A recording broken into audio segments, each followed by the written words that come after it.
So today, we will use array methods like join, includes, and IndexOf. First, let's start with the join method.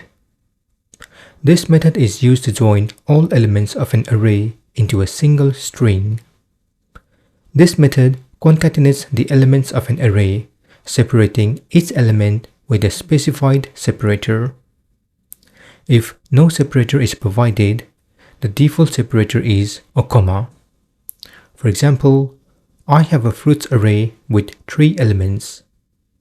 If I use join methods in the fruits array and log them into console, I would see a string value apple, banana, and cherry with a comma. Now let's understand what the IndexOf method is used for.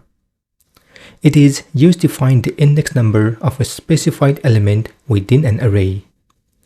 If the element is not found, the method returns -1. For example, I have a fruits array with 3 elements.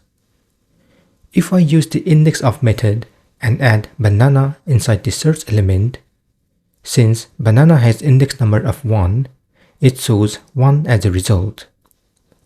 However, if we use a different source element which is not available inside the array, orange for example, then it shows -1 as a result.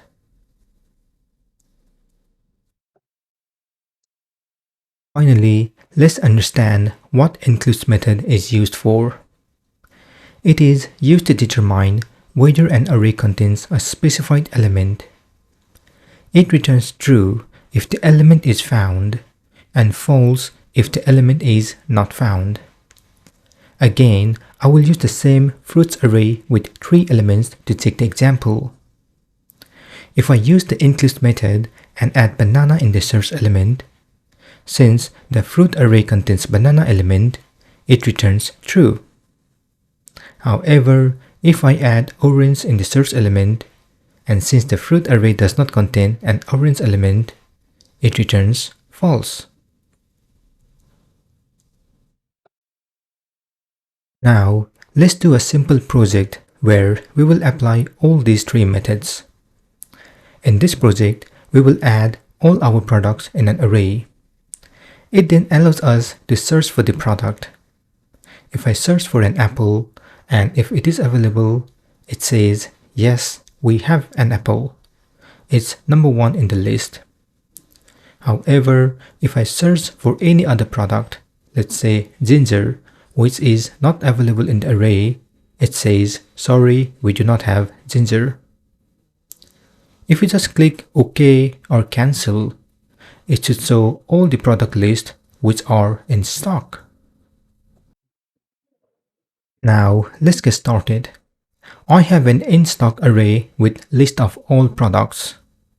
I then have a search variable assigned to a prompt dialog box where users can search for product. I then have a message variable which I will use to show different messages when a user searches the product.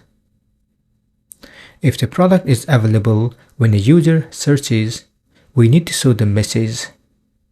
It seems we need to use the if-else statement, so let me add if-else statement. In the condition, let's say in stock includes search. Then inside the if statement, I will add a message and assign them to backticks. I will then write a message, yes, we have $search.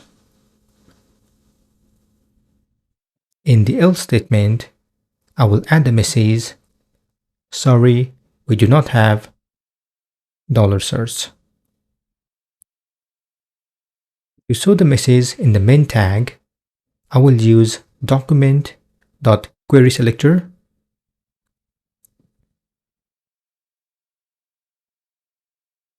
I will then select the main tag and use inner HTML property to show the message in the p tag.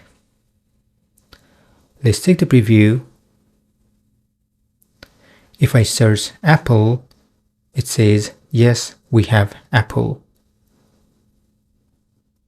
If I search ginger, it says, sorry, we do not have ginger. At the moment, when you click OK without any product name, it says, sorry, we do not have full stop.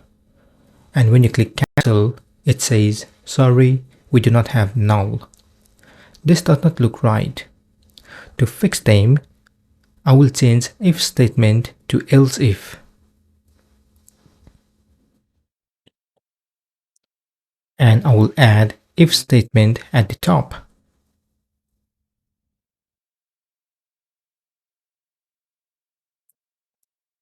Inside the condition, I will add a logical NOT operator to check if the value assigned to the search is falsy. Examples of falsy values are empty string, null, or 0. In this if statement, I will show all the products by using the join method followed by a comma and a space. Check the preview, and this time, if you click OK or cancel, it should show all the product list. At the moment, all our product lists are in lowercase.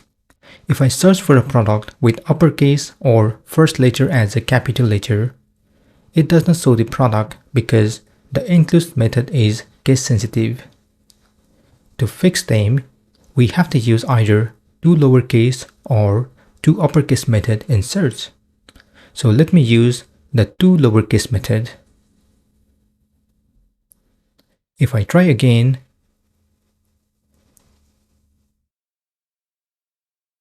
it should be fine now. Finally, I want to use the IndexOf method. So I want to add another message in the else if statement. I will add its $in stock .indexOf search. Then I will add in the list. Check the preview, and this time it shows it's 0 in the list. I want to begin it from 1, so let me add +1 over here. Let me also add the hash key at the beginning of the number, and I will also add two lowercase method in the search to prevent from case sensitivity issue. Check the preview again, and this time everything looks good. This is the end of this session. In the next session, we will use a multi-dimensional array. Feel free to comment below if you have any questions. Also, please don't forget to like, share, and subscribe to my channel to get more videos in the future. Thank you and see you soon.